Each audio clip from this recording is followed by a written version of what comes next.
જેમાં કહેવામાં આવે છે કે આપણે સાંભળ્યું પણ છે કે આ માનવ દેહ પંચ મહાભૂતોમાંથી બનેલો છે. તો આ પ્રકૃતિમાં પણ પંચ મહાભૂતો કામ કરે છે અને જેના દ્વારા પ્રકૃતિનું નિર્માણ થાય છે. એમાં માનવની કોઈ ભૂમિકા નથી, સહેજ પણ છે. હા છે, માત્ર 4 થી લઈને 1.5% જ છે. તો એમાં માણસે બહારથી કેટલું બધું નાખવું એની કઈ જરૂર પડતી નથી. તો આ વિશે આપણે થોડો સમજશું ને તો પંચસ્ત્રી અને મિશ્ર પાક પદ્ધતિ આપણે વધારે સમજી શકશું, આપણને ગળે ઉતરશે. પ્રકૃતિ પોતાના તમામ પોષક તત્વો આ પંચ મહાભૂતોમાંથી લે છે. એમાં માનવની કોઈ ભૂમિકા નથી.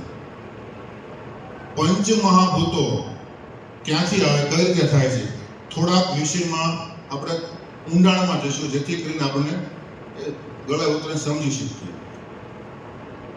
કારણ કે આ વિષય મારા જેવાના સામાન્ય વ્યક્તિ સમજાવવો થોડો અઘરો છે. આ પંચ મહાભૂતોની વ્યવસ્થા અનંત કોટી બ્રહ્માંડના દ્વારા થાય છે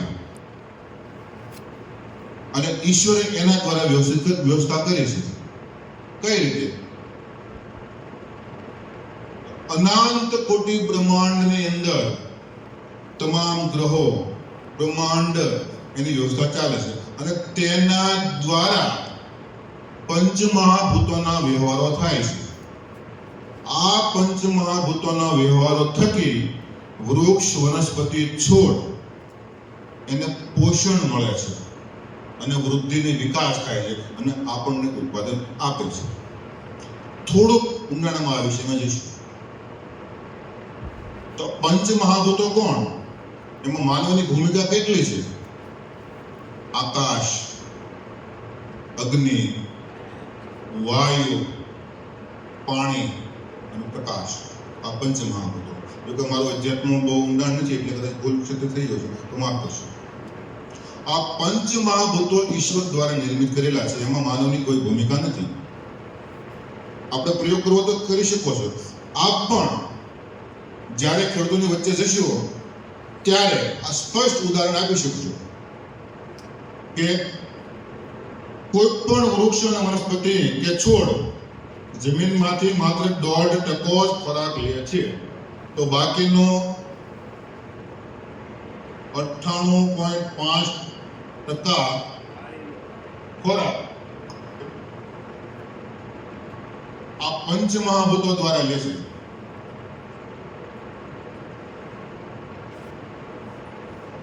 98.5% ખોરાક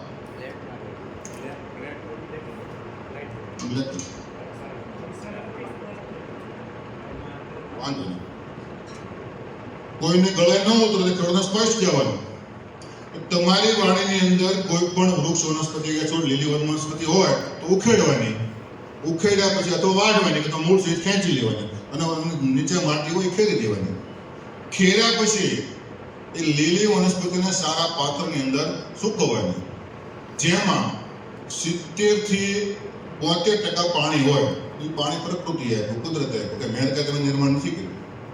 જ્યારે ખૂબ જ તડકાની અંદર આ સૂકવશો એટલે એમાંથી 22 થી 28% આ ઘન પદાર્થ વધશે અને આ પાણી આકાશમાંથી ઈશ્વરે આપેલું છે એ આકાશમાં ઉડી જશે. બાકી રહેશે એટલો પદાર્થ. આ હાવ હુકાઈ ગયા પછી હારા વાસણની અંદર આપણે મૂકવાનું છે અને પછી એને અગ્નિને સોંપવાનું છે, દીવાળે લઈને. હવે જક્ષીએ એટલે આપણી નજર સામે કાળા અને સફેદ ધુમાડા નીકળવાનું છે. જે કાળા અને સફેદ ધુમાડા નીકળે છે એ પંચ તત્વો આકાશમાં પાછા વિલીન થઈ જાય છે. જે આકાશમાંથી પંચ તત્વોમાંથી મળેલા છે અને માત્ર જે ઘન પદાર્થ, જમીન તત્વ, જમીનમાંથી લીધેલું છે 1.5 થી 3.5% એ વધશે, જેને આપણે કહીએ છીએ રાખ. આ એનું સાબિતી છે. વજન કરશો તો માત્ર 1.5% જ વધશે. એટલે કોઈ પણ વૃક્ષ, વનસ્પતિ કે છોડ જમીનમાંથી માત્ર 1.5% જ ખોરાક લે છે, બાકીનો બધો જ તત્વો પંચમહાભૂતોમાંથી મળે છે. હવે આ વિશે થોડોક આગળ લઈએ.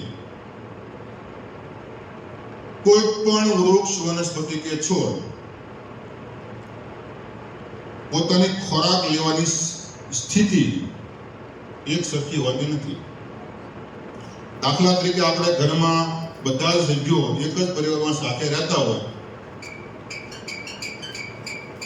એક જ ભાણે જમતા હોય, તો એ પરિવારની અંદર યુવાન પતિ પત્ની પણ હોય, આપણા વડીલ બા બાબુજી પણ હોય, નાના બાળકો પણ હોય.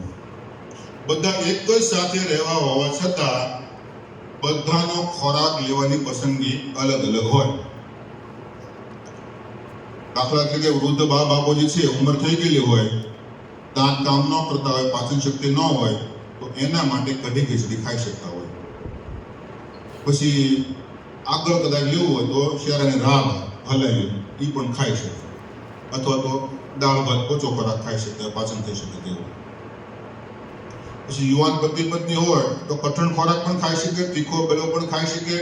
આ દરેક પ્રકારના આ ખોરાક ખાઈ શકતા હોય. પરંતુ નાનું બાળક હોય 3 કે 4 મહિનાનું કે 6 મહિનાનું, તો એ બાળક માત્ર માનું ધાવણ થઈ શકતું હોય, અથવા તો ગૌમાતાનું દૂધ પી શકતું હોય, અથવા તો જ્યુસથી એવા કંઈ બનાવેલા હોય એ પદાર્થ ખાઈ શકતું હોય.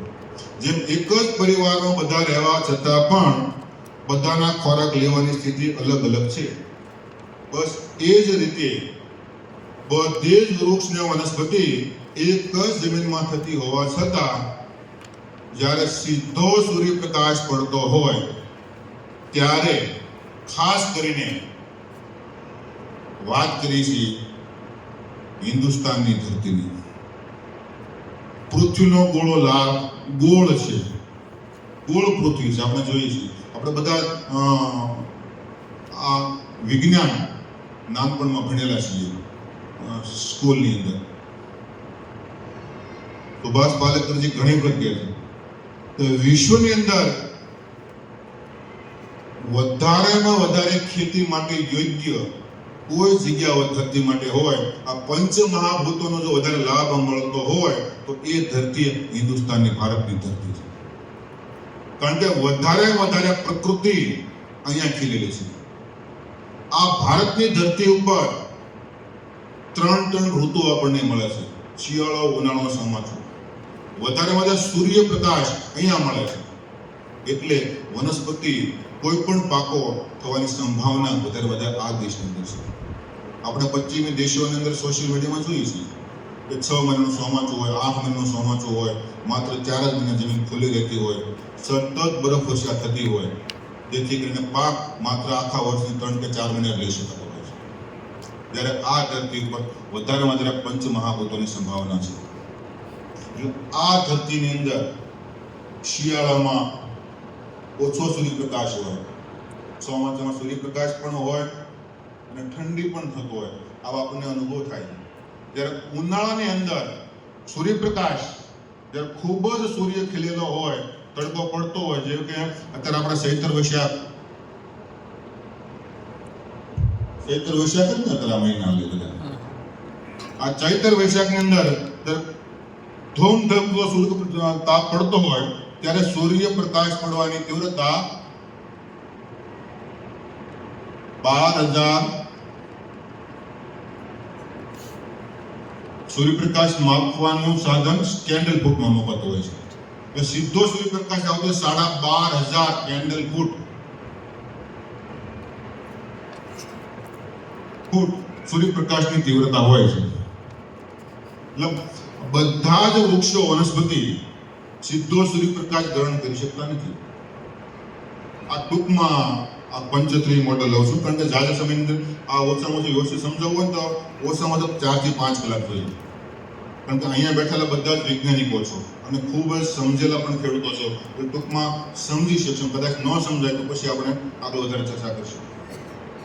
સીધો સૂર્યપ્રકાશ પડે તો 12,500 કેન્ડલ ફૂટ તીવ્રતા હોય છે.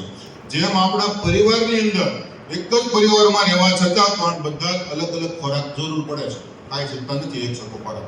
એ જ રીતે આ ધરતી ઉપર જ્યારે સૂર્યપ્રકાશની તીવ્રતા 12,500 કેન્ડલ ફૂટ હોય છે ત્યારે બધી જ વનસ્પતિ આ સૂર્યપ્રકાશ ગ્રહણ કરી શકતી નથી. એને સુભાષ પાલેકરજીએ 3 વિભાગમાં વહેંચ્યા છે. એમાં પહેલો વિભાગ એટલે 12,500 કેન્ડલ ફૂટથી લઈને 8,000 કેન્ડલ ફૂટ તીવ્રતા.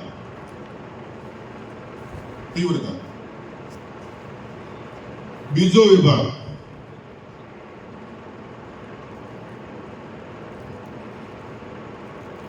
8,000 થી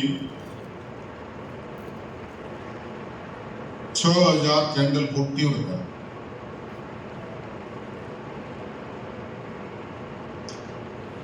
આ બીજો વિભાગ. અને એક ત્રીજો વિભાગ 6,000 થી 3,800 ફૂટ.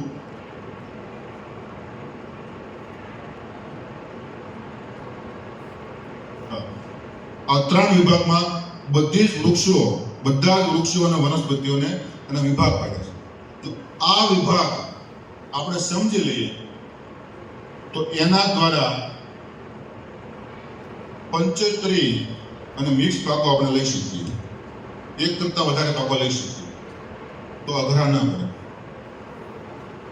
ઘણી વખત પ્રફુલ્લ દાદા કહે છે એટલું જ નહીં, આપણા હમણાં સુભાષ પાલેકરજી પણ આપણા આ જ વિસ્તારની અંદર 2 શિવરાત્રી થઈ ગઈ. ઘણા મોડેલો પણ ઊભા છે. અમારા પણ ભાવનગરની અંદર ઘણા મોડેલો ઊભા છે, મિક્સ પાકના 75 મોડેલો. એક કરતા અનેક પાક એની અંદર ઊભા છે.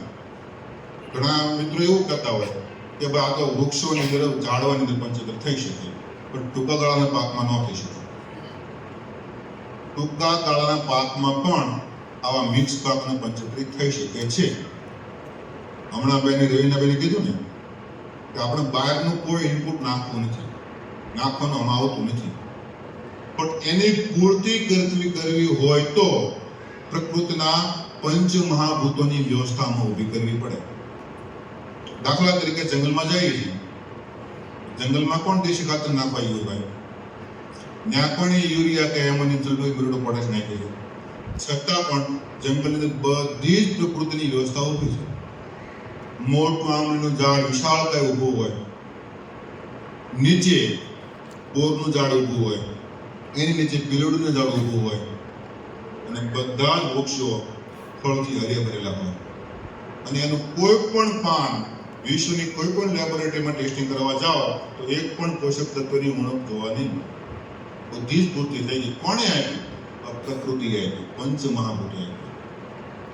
આ વ્યવસ્થા આપણા જ ફાર્મની અંદર, આપણા જ ખેતરની અંદર ઊભી કરવી એનું નામ પંચત્રી મોડલ, પંચત્રી જંગલ મોડલ. આ 3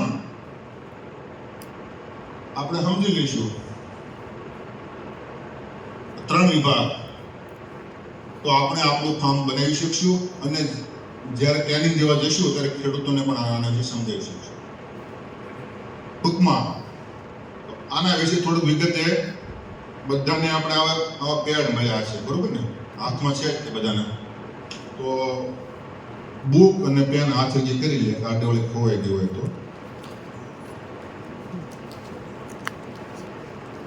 તો પહેલા વિભાગમાં કયા વૃક્ષો અને વનસ્પતિ આવે છે? 12,500 કેન્ડલ ફૂટથી લઈને 8,000 કેન્ડલ ફૂટ તીવ્રતા સહન કરે. તો આ જે વૃક્ષો કે વનસ્પતિ કોઈ પણ જો વાવીએ ને તો એને સીધો સૂર્યપ્રકાશ મળવો જોઈએ. એને જો તલક છાંયો મળી ગયો ભૂલમાં પણ તો ઉત્પાદન ઉપર અસર પડે, ઉત્પાદન ઘટે અને પોતાના ઝાડનો કે વનસ્પતિનો ગ્રોથ ન થઈ શકે. તો આવામાં પહેલા વિભાગમાં જે આવે છે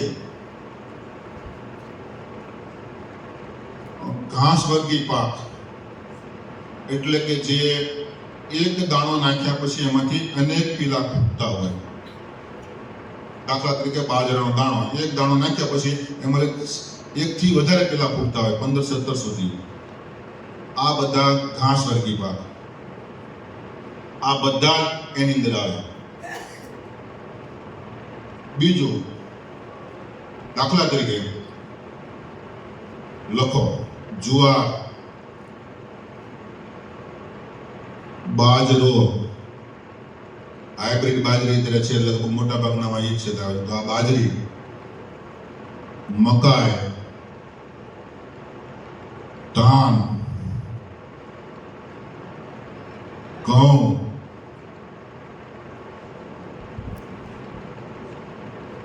રાગી, સાંબો તેમજ ધાન્ય વર્ગના આ બધા જ પાકો તેમજ એક દળે થતા તમામ પાકો આ વર્ગની અંદર આવે. એક દળે બધા જ આ પહેલા વર્ગની અંદર આવે.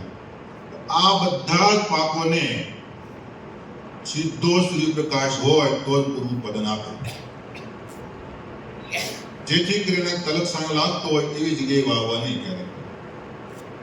આમાંથી આપણને બધા અનુભવ પણ થઈ જાય છે ઘણા કે આવાને તલક સાયા આવતા તકલીફ થતી હોય આપણે કેવો દુષ્પરિણામ મળતા હોય છે. હવે વૃક્ષો, જેમ કે વધારે ઊંચાઈ પકડનારા વૃક્ષો 20 ફૂટ કરતા ઊંચા જે જતા હોય પણ એ બધા જ વૃક્ષો આ પહેલા વિભાગની અંદર આવે. જેમ કે આંબો, આંબલી, ચીકુ, કાજુ, બદામ, ફણસ, શ્રીફળ, નાળિયેર, ખારેક, આ બધા જ ઊંચા થતા વૃક્ષો, વધારે ઊંચાઈ વાળા આ બધા જ વૃક્ષો આ પહેલા વિભાગની અંદર આવશે. 12,500 ફૂટ કેન્ડલ થી લઈને 8,000 ફૂટ કેન્ડલ તીવ્રતાને જોઈએ. એને જો તલક સાયો મળી ગયો તો ઉત્પાદન ઉપર અસર થાય, ઉત્પાદન ઓછું મળે. હવે ઉત્પાદન બીજું, વિભાગ બીજો 8,000 થી લઈને 6,000 ફૂટ કેન્ડલ તીવ્રતા. જે વૃક્ષો દાખલા તરીકે અત્યારનો આ વૈશાખ મહિનો તડકો છે, ખૂબ ધોમધકતો તાપ હોય, આપણે ઘડીક ઉભા રહી તો ન રહી શકીએ. હવે એવામાં આ મધ્યમ વર્ગના જે વૃક્ષો છે એને જો સીધો સૂર્યપ્રકાશ મળે તો ઉત્પાદન 50% કરતા પણ ઘટી જાય. એટલે એ વૃક્ષોને આમાંથી કોઈ પણ વૃક્ષોનો તલક સાયો મળી જવો જોઈએ. કઈ રીતે વાવવાના એ પછી આપણે ચેપ્ટર હમણાં કરીશું. એને આ વૃક્ષોનો તલક સાયો મળી જવો જોઈએ. તો એમાંથી આમાંથી પહેલા વિભાગમાં કોઈ પણ વૃક્ષો આપણે લખ્યા ને એ કોઈ પણ વિભાગના વૃક્ષો 32 બાય 32 ફૂટે વાવી શકીએ આપણે. હાઈડેન્સી કરે 24 ફૂટ પણ થાય છે, 8 ફૂટે પણ 12 ફૂટે પણ કરે છે આંબા ઘણા, પણ એ હાઈડેન્સી કરે છે. મિક્સ પાક એટલે કે 75 એમાં ડેવલપ થઈ શકે નહીં.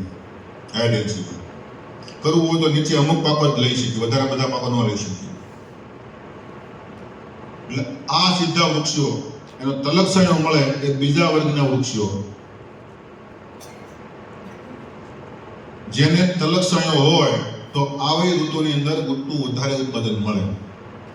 જેનો તલક સાયો મળી જાય એટલે સીધો 12.5 ફૂટ કેન્ડલ તીવ્રતા ઘટી ગઈ, તલક સાયો મળી ગયો, જેથી કરીને પૂરતું રક્ષણ મળી જાય. તો આવા લખો વૃક્ષો લખો. પહેલા સંતરા, લીંબુ, મોસંબી,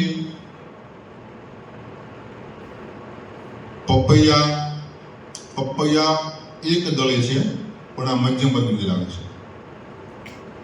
દાડમ, આમળા, જમરૂખ, કોકો, જાયફળ, સોપારી, કેળા, સીતાફળ, રામફળ, એરંડા, લક્ષ્મણ ફળ અને મધ્યમ આકારના 10 થી 15 ફૂટ હાઈટના આ બધા જ વૃક્ષો આ બીજા વિભાગમાં આવશે, જેને તલક છાંયો હોય તો સારું ઉત્પાદન મળે. હવે વનસ્પતિ ટૂંકા ગાળાના પાકો આ બીજા વિભાગની અંદર. દ્વિદળી તમામ જેનું બીજ 2 આંગળી વચ્ચે લઈને દબાવતા 2 હરખા ફાટા થાય એ બધા જ દ્વિદળી એટલે કઠોળ વર્ગના બધા આ મધ્યમ વર્ગની આવે. એને તલક છાંયો હોય તો જ ઉત્પાદન મળે, સીધો તડકો હોય તો ઉત્પાદન ઉપર એની અસર થાય. આ દ્વિદળી બધા જ. તેલીબિયા વર્ગના બધા જ જેને પીળવાથી તેલ નીકળે બધા જ વર્ગની અંદર આવે. કયા એમાં આપણે નથી પડતું. દાખલા તરીકે મગફળી છે, એરંડા છે, દ્વિદળમાં તુવેર છે, આ બધા. એરંડા એક દળી છે પણ તેલીબિયા વર્ગનો છે એટલે મધ્યમ સૂર્યપ્રકાશ એને જોઈએ. આ બધા જ વૃક્ષો મધ્યમ સૂર્યપ્રકાશ હોય તો ઉત્પાદન આપણને સારું મળે, નહીંતર ઉત્પાદન ઘટી જાય. માટે અને આ રીતે વાવવાની એનો તલક છાંયો આ મોટા વૃક્ષોને મળે એ રીતે. બીજો વિભાગ ત્રીજો, હાવ ઓછો સૂર્યપ્રકાશ એટલે આખા દિવસની અંદર સૂર્ય ઉગતા 2 કલાક સૂર્યપ્રકાશ મળે, અસ્ત થતા કલાક 1 કલાક મળે તો પણ એને પૂરતો થઈ પડે છે. એથી વધારે સૂર્યપ્રકાશ હોય તો એની હ્યુમિડિટી ઘટે છે, ઉત્પાદન ક્ષમતા ઘટે છે, જેથી કરીને એ પાક આપણને પૂરતું ઉત્પાદન આપી શકતા નથી. એ પાકને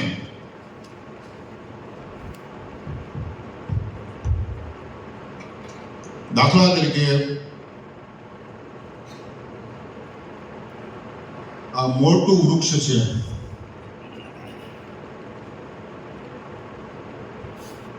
એની નીચે મધ્યમ આકારના આપણે હમણાં બીજો વિભાગ લખ્યો ને એ આકારના વૃક્ષો તો આપણને ખૂબ સારું ઉત્પાદન આપે છે. એનો તલક છાંયો મળે એ રીતે. ત્રીજા વિભાગના તો કે આની નજીકમાં આવતા હોય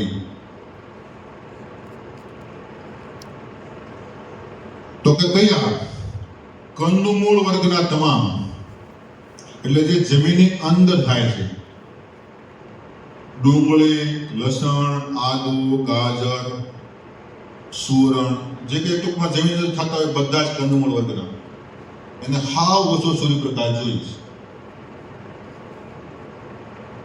જો આ રીતે વાવવામાં આવે તો એનું ઉત્પાદન આપણે વધારે મળે. તેમજ મસાલા વર્ગના બધા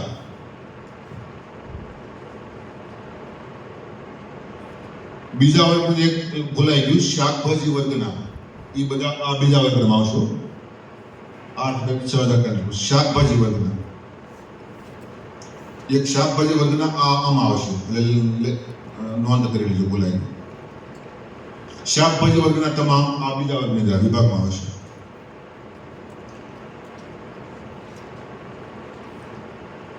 આની અંદર કંદમૂળ વર્ગના તમામ તેમજ મસાલા વર્ગના તમામ. મસાલા વર્ગની અંદર મરચી આવી ગઈ, તેમજ કાળા મરી આવી જાય. આ મસાલા વર્ગના તમામ એની અંદર આવી જાય.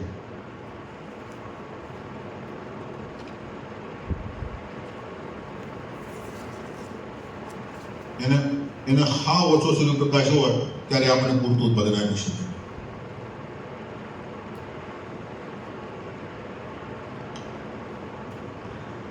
હવે એક ખાસ સમજવા જેવી મહત્વની વાત થોડીક લઈ લીધી.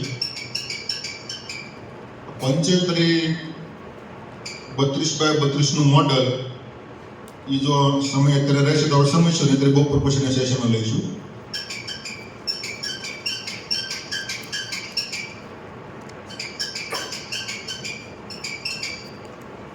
જ્યારે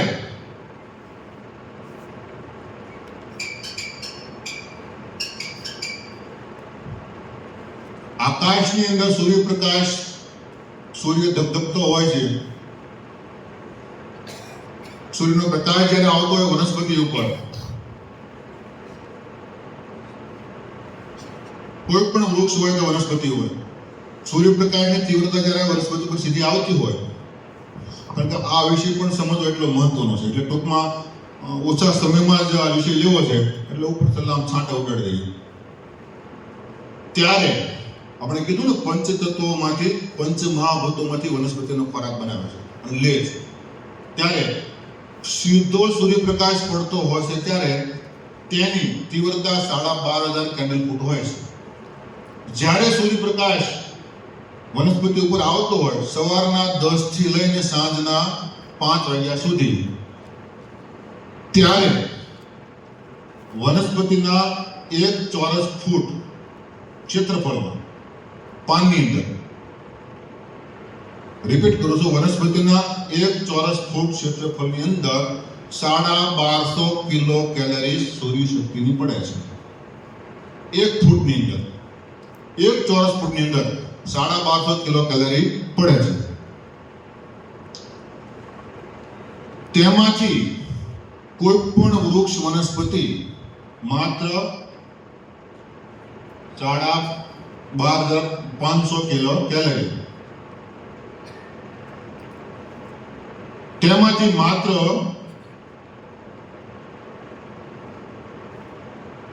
1% જ ગ્રહણ કરી શકે છે.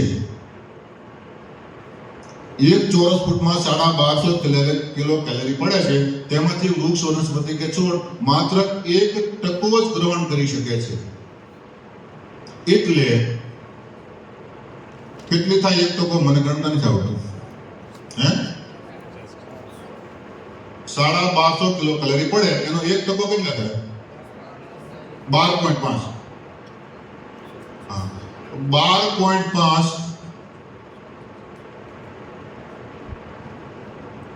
કિલો કેલરી એ ગ્રહણ કરી શકે છે વનસ્પતિ. 12.5 કિલો કેલરી સૂર્ય શક્તિમાંથી ગ્રહણ કરી શકે છે. તેમાંથી 4.5 ગ્રામ કાચી ખાંડ નિર્માણ થાય છે. આ વૃક્ષના વનસ્પતિના પાન 4.5 ગ્રામ કાચી ખાંડ નિર્માણ કરે છે. આ વિષય એટલા માટે લેવો પડ્યો છે કે આપણને કોઈ પણ પાક વાવતા હોય તો કેટલા અંતરે, કેવા અંતરે વાવો એ આપણે ખેડૂતોને સારી રીતે સમજાવી શકીએ. નહીં તો અત્યારના ઘણી બધી મલ્ટીનેશનલ કંપનીઓ ખેડૂતોને કાન પકડાવે આવી રીતે. તો પહેલા ખાસ કરીને કહું તો કપાનું વાવેતર એમ કહેતા કે 6 ફૂટે કરવાનું, પછી ધીમે ધીમે હવે એમ કહેવા માંડે કે 2 ફૂટે કરવાનું, 1 ફૂટે કરવાનું, પોતાના બિયારણો વેચવા માટે થાય. એના પરિણામ આપણને ખબર છે, જાણીએ છીએ, એટલે એમાં વિષયમાં નથી જતા. 4.5 ગ્રામ કાચી ખાંડ નિર્માણ થાય છે વનસ્પતિના પાન દ્વારા. આ કાચી ખાંડમાંથી 50%, એટલે કે 2.5 ગ્રામ, બરોબર ને? 2.5 થાય? હા, બરોબર. 2.25 ગ્રામ. કોઈ પણ વૃક્ષ પોતાના થડની અંદર સંગ્રહિત કરે છે 2.25 ગ્રામ. ભવિષ્યની અંદર જરૂર પડી હોય તો વાપરવા થાય, એટલે બેલેન્સ તરીકે સંગ્રહિત કરે છે. હવે 2.25 જે વધી એના 50% અને ભાગ્યા 2 બરાબર 1.12.5, બરોબર ને? 1.12.5 ઈ આપણને ફળ આપવામાં, ઘઉં હોય તો ઘઉં આપવામાં, બાજરો હોય તો બાજરો આપવામાં, પપૈયા હોય તો પપૈયા આપવામાં, કેરી હોય તો કેરીની સિઝન છે તો કેરી આપવામાં આપણને વાપરે છે, ઉત્પાદન આપવામાં આપણને વાપરે છે. ટૂંકમાં જેટલી શર્કરા નિર્માણ છે એની 25%, બાકીની 25% એટલે 1.12% એ વૃક્ષના તંતુ મૂળને આપે છે. તંતુ મૂળને આપે છે. આવ્યું ક્યાંથી? સૂર્યપ્રકાશમાંથી પંચમહાભૂતોમાંથી. વૃક્ષના પાન ઉપર પડ્યું, પાનમાંથી કાચી ખાંડ નિર્માણ થઈ, કાચી ખાંડ નિર્માણ થઈ 4.5 ગ્રામ, 4.5 ગ્રામમાંથી અડધી થડમાં સંગ્રહિત થઈ, એની 25% આપણને ઉત્પાદન મળ્યું, એની 25% 1.50, ટૂંકમાં જેટલો વૃક્ષનો ફેરાવો છે એમાંથી 1 ફૂટની આપણે હિસાબ કરીએ છીએ, એની 25% થડને મળે. આ જે થડને વનસ્પતિને મળે છે તે કાચી ખાંડ થડમાં વનસ્પતિના તંતુમૂળમાં ગયા પછી એ ખાંડ વનસ્પતિ જમીનમાં રહેલા સૂક્ષ્મ જીવાણુઓના ખોરાક તરીકે આપે છે. એ સૂક્ષ્મ જીવાણુને એ ખાવી ખૂબ જ પસંદ હશે, ગમતો પદાર્થ છે. પણ એ વૃક્ષ પાછું કાંઈ એવું નથી કે એમને આપી દે. એક હાથે આપે છે, બીજા હાથે લે છે, આપે તો જ આપે છે, એટલું થોડું બુદ્ધિશાળી છે. એટલે એના બદલામાં જમીનમાં રહેલા જે સૂક્ષ્મ જીવાણુઓ છે, આ બેક્ટેરિયા, કાચી ખાંડ ખાવાની લાલચમાં જે જમીનમાં રહેલા અલૈભ પોષક તત્વો એનું વનસ્પતિના ખોરાકમાં રૂપાંતર કરવાનું કામ આ બેક્ટેરિયા કરે છે. આ સૂક્ષ્મ જીવાણુનું સહજીવન થયું. ક્યારે થયું? કાચી ખાંડ વનસ્પતિના તંતુમૂળમાં આવી, જેથી કરીને એ ખાવાની લાલચમાં આ જ બેક્ટેરિયા જમીનમાં રહેલા અલૈભ પોષક તત્વોનું વનસ્પતિના ખોરાકમાં રૂપાંતર કરવાનું કામ આ બેક્ટેરિયા કરી દે છે. આ સહજીવન થાય. હવે આ જ વૃક્ષને કદાચ ઉપર મોટું વૃક્ષ વહી ગયું હોય, અહીંથી ઉપર મોટું વૃક્ષ વહી ગયું હોય, તલબ સામે મળતો હોય, તો આ સૂર્યપ્રકાશ નથી રોકાઈ જાય છે, જેથી કરીને સૂર્યપ્રકાશ મળતો નથી પૂરો, જેનાથી કરીને આ કાચી ખાંડ 4.5 ગ્રામ નિર્માણ થાય નહીં. જેટલી ઓછી નિર્માણ થાય એટલું ઉત્પાદન આપણને ઓછું મળે. જેથી કરીને કોઈ પણ વૃક્ષ કે વનસ્પતિનું વાવેતર કરીએ તો આ કોષ્ટક બરાબર સમજીને કરીએ. દાખલા તરીકે અમારા ફાર્મમાં તો પ્રભુદાદા હજારો દર્શનો દહીં દાખલા દે છે. આજે પણ આ રાતના 12 ગમે ત્યારે આવો, ફોન કરી આપણે જોઈ શકો છો. કારણ કે અમારે જરૂર જ નથી પડતી કાંઈ બીજું નાખવું. હું કામ શોખના ગાજર ખાવાનું નાખું, વર્મી વોશ કે વર્મી કમ્પોસ્ટ કે એટલું હું કામ નાખું, જરૂર જ નથી પડતી. આવા અનેક ખેડૂતો પણ આપણી વચ્ચે પણ બેઠા છે. અમારે વિષ્ણુ બાપુ છે, ઘણા ખેડૂતો કેમ કે ભાઈ એ તો તમારા બાગાયતમાં થાય કે ટૂંકા ગાળાના પાકમાં તો, અરે પાક ટૂંકા ગાળાની વાત છોડો, ઘઉંની અંદર પંચતરી બનાવ્યું છે. બાપુ ઉભા થયો 1 મિનિટ. ઘઉંની અંદર પંચતરી બનાવ્યું છે. ઘઉંમાં ગાજર, મૂળા, રાય, 5-6 પ્રકારના ઘઉંનું જેટલું ઉત્પાદન આવ્યું.